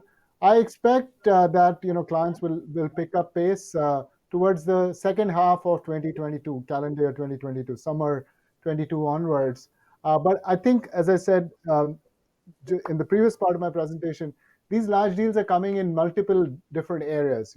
So for example, the cloud and data and digital large deals will have perhaps a shorter cycle. Some of the vendor consolidation deals may have a slightly longer cycle. So I don't want to give you a one size fits all, because the pipeline has grown because of the richness of the pipeline, across multiple areas. It's not just an outsourcing pipeline, it's a transformation pipeline, it's a cloud pipeline, it's a digital pipeline. It's got multiple hues to that pipeline. So the next question is on, I think this is the part that a lot of people missed.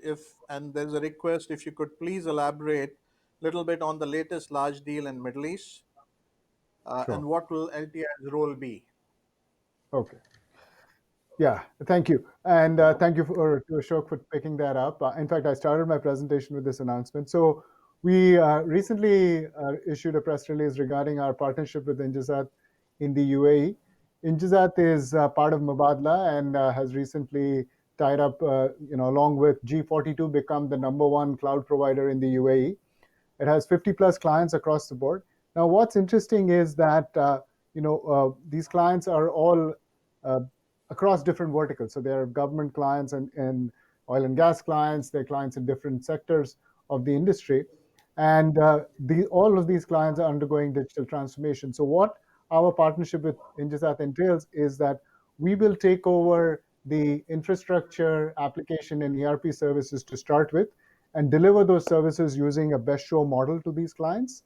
Uh, Secondly, we will work with these clients on 3 different programs. The first is a Journey to Cloud program, because as I said, Injazat and G42 are the #1 cloud provider in the region. Um, for example, Abu Dhabi has had actually the probably one of the best performing systems when it came to COVID contact tracing, the restrictions they had with wearable devices, etc. All this was done on the G42 cloud. So it's a very mature setup. It's a proven setup that they have. So these clients will move to the cloud. So there is significant upside to come from journey to cloud projects. As part of this, there will also be digital transformation projects and ERP transformation projects. So our role will be to be the best shoring partner for the existing services that are provided, and to be the partner for journey to cloud, digital transformation, and ERP transformation. The deal value is estimated at 760 million AED, and this is for the contracted part, which is the best shoring part of the deal that we've signed. Thank you, Sudhir. There's a question from Sudhir Guntapalli. Siddharth, I'll request you to answer this question. The question is, as clients are increasingly looking for interoperability across different cloud platforms and a hybrid slash multi-cloud kind of an approach, what is the rationale behind having independent business units for each of the hyperscalers?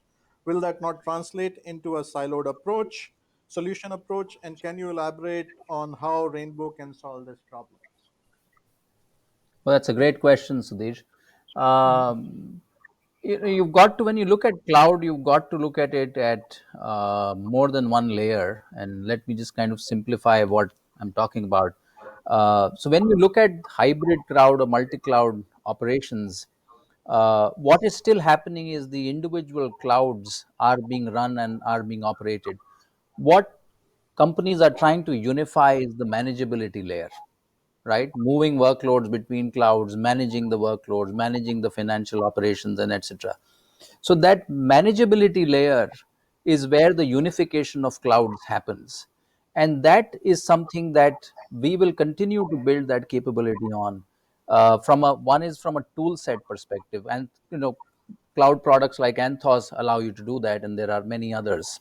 The second piece is looking at overall solution architectures, right? How do multi-cloud architectures talk to each other, work with each other?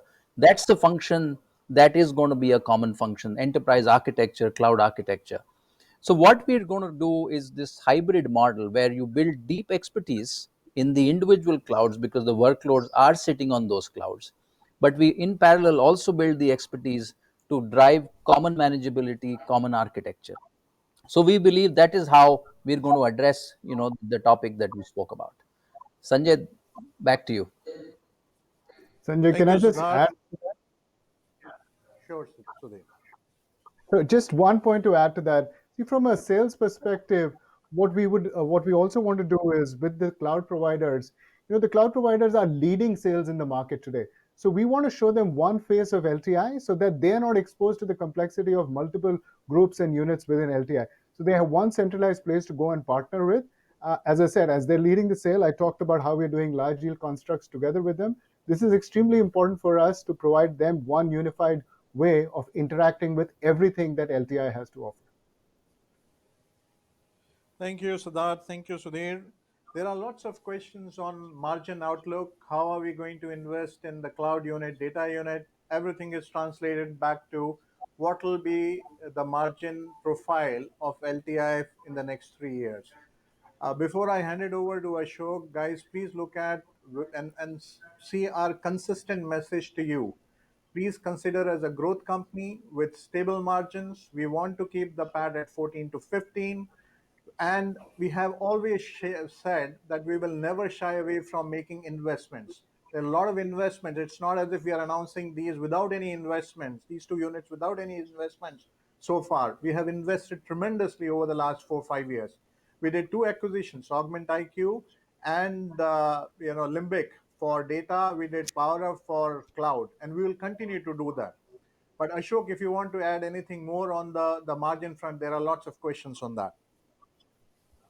Yeah, so that is why in the past also sometime when we have stuck with our 14 to 15% profit after tax margin guidance, many of you asked us, when sometime we were doing better than that, that why don't you kind of increase your guidance? But we have been looking at our plans of investment. We have been looking at certain uncertainties in the environment, and we always decided that we will continue to invest to make the company more resilient and relevant for the future. uh, 14 to 15% and so much investments which you would have heard. Some of the investment is repurposing, some areas getting slightly starved, and the focus area getting more investment compared to those areas. Some of the things I talked about, they don't have very long cycle time, where 2 3 quarters you can start seeing the cycle coming back. And our guidance is always for the full year. Some of the quarterly variations may happen, but where we sit today, we are still feel very confident that at the profit after tax level, 14 to 15% guidance is doable. Thank you. Yeah, just to add to what Ashok said, in the short term, we will be increasing the sales and marketing investments, but our promise to you holds at 14 to 15% PAT. Next question, Nachiket, if you could take this. This is from Kanwajit Saluja.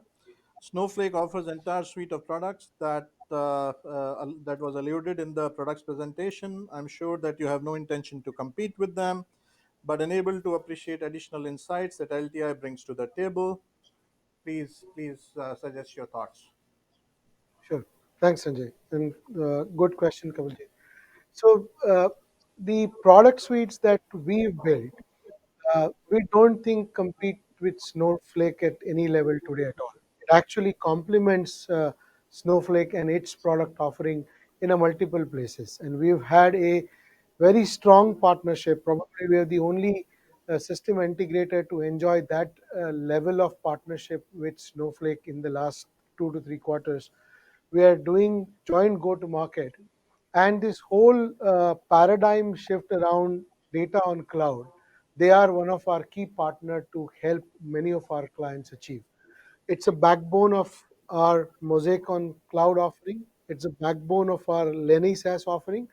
So all of the capabilities of Snowflake is actually getting fully leveraged in many of the products that Siddharth talked about across the value chain.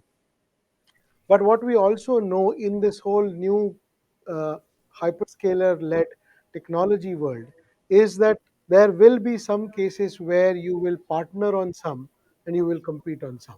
It's not that it will be completely avoidable in future, and that will be an area that we will continue to develop transparently with each of our partners as we go to market. Thank you, Nachiket. The next question is from Sudhir Guntupalli.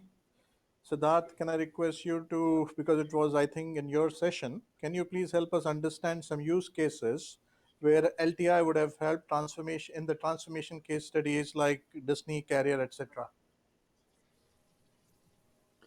Let me not make a direct reference to clients, but I'm assuming, Sudhir, you're looking for case studies where our products have been leveraged for data-driven transformation in our client environments. Um, and I can, take a number of examples, but two or three that I did not talk about during my presentation is where one of the manufacturing companies is now chosen Lenny to be their enterprise augmented analytics product.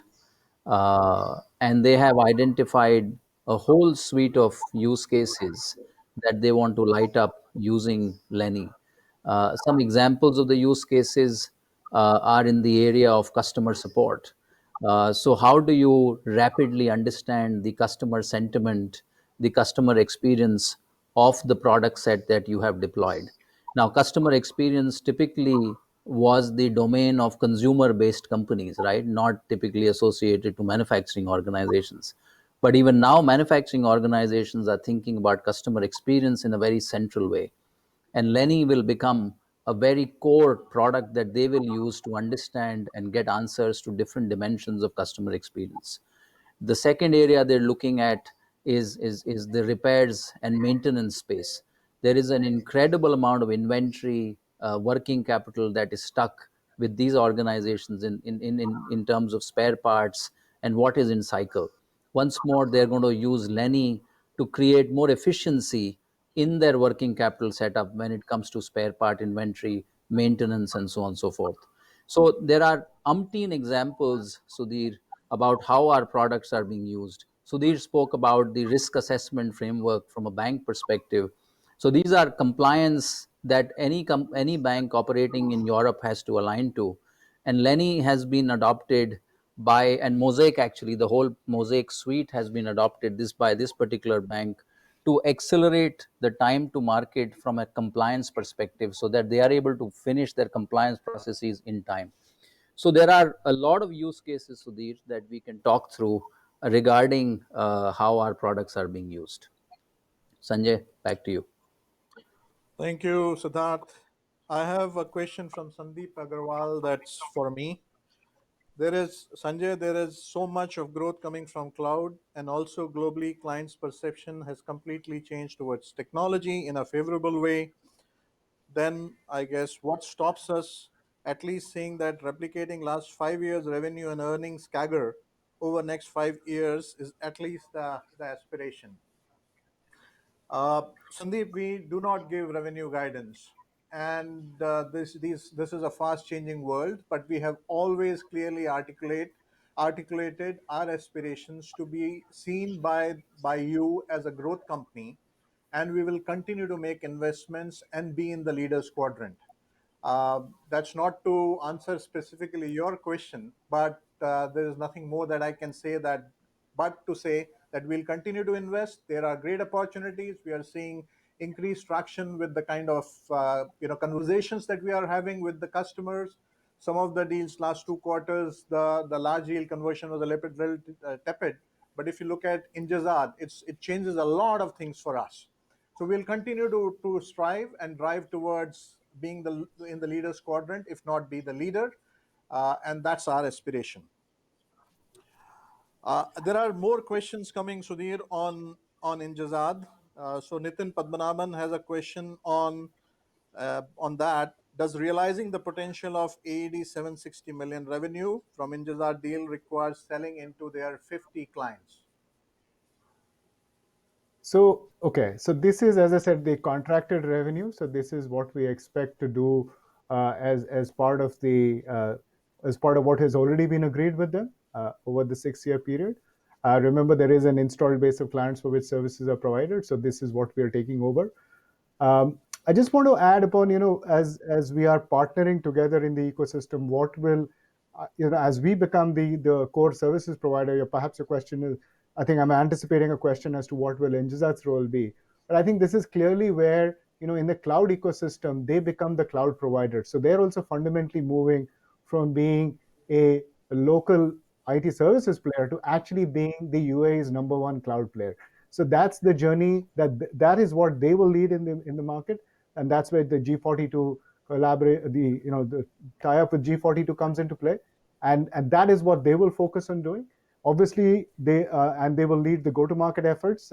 There's also an element where we're looking at seeing how we do multiple such transformations across the entire region from a vertical stack perspective. So, for example, how do we offer a banking or financial services vertical stack, a healthcare vertical stack? That's the other part that they will be working on. And Injazat will also work on private partnerships. They have agreements like Hassan Took and Malafi already in the UAE, and they will do more of that. So what we are is their services engine from an existing services perspective and the next generation services perspective to deliver all this in the market. Thank you, Sudhir. A related question is from the desk of Ashwin Mehta. And Ashwin, I'm reading the second part of your question, which is, will this deal give that, given that it involves two partners, generate your company's average margin? I will take that question. Look, guys, we give you a margin outlook for the company. We don't give you a client specific or a deal specific margin. At company, we continue to stick to our 14 to 15 margin range. I'll move on to there are some more questions on cloud and data. Kawaljeet has another question on data products, and product neutrality is a central tenet for a service provider. Does that change with your product aspirations? Siddharth and Nachiket, if you would like to take this question, please. Yeah, let me. Uh, I think Nachiket in many ways answered part of the question, Kamaljeet. The products we have in the data space actually are products that truly leverage what the large cloud players build as platforms. I know that. So there is actually a very close partnership with the large cloud companies as it comes to these data products.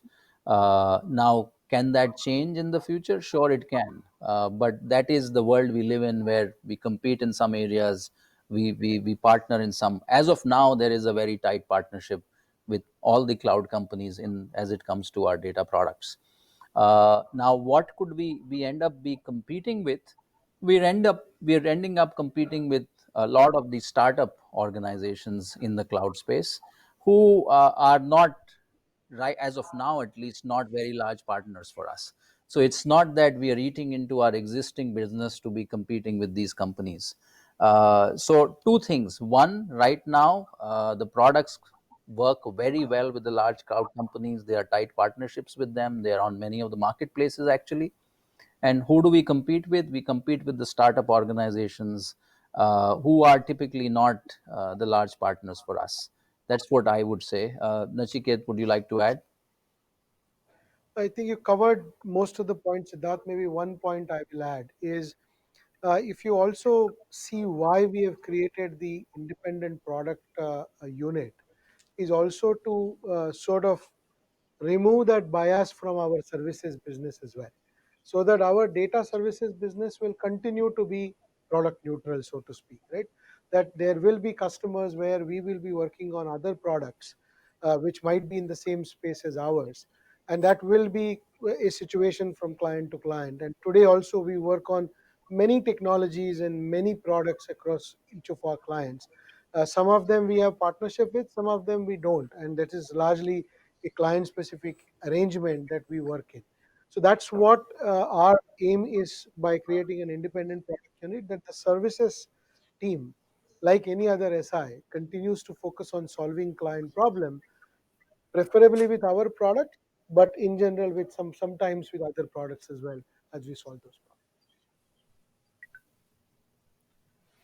I think I've covered all the questions that came on the platform. As we close, I would like to thank you for joining us today. Hope you enjoyed the event and found the sessions informative. Before I go, I want to thank my colleagues, friends who are on the panel today. Some of their phones are already ringing. Hopefully, they are customers calling them.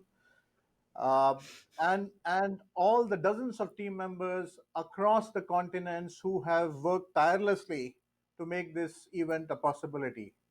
There are there are team members from our IR department, from our Marcom department, from our administrative department, and our partners in this platform who have made it possible for us to interact with you today. Folks, a brand new year is about to start. I hope we can get a chance to meet together in the new year in 2021. As I leave you today, please stay safe. This has been a long and tiring phase, but we see a light at the end of the tunnel. Let's hang in there. Thank you for your questions. Thank you for your encouragement. For those of you who we have not been able to answer questions for, you know how to get in touch with us through Sunila and Nitin. Please do so. And we look forward to seeing you soon. Thank you for your time. God bless. Take care. Bye bye.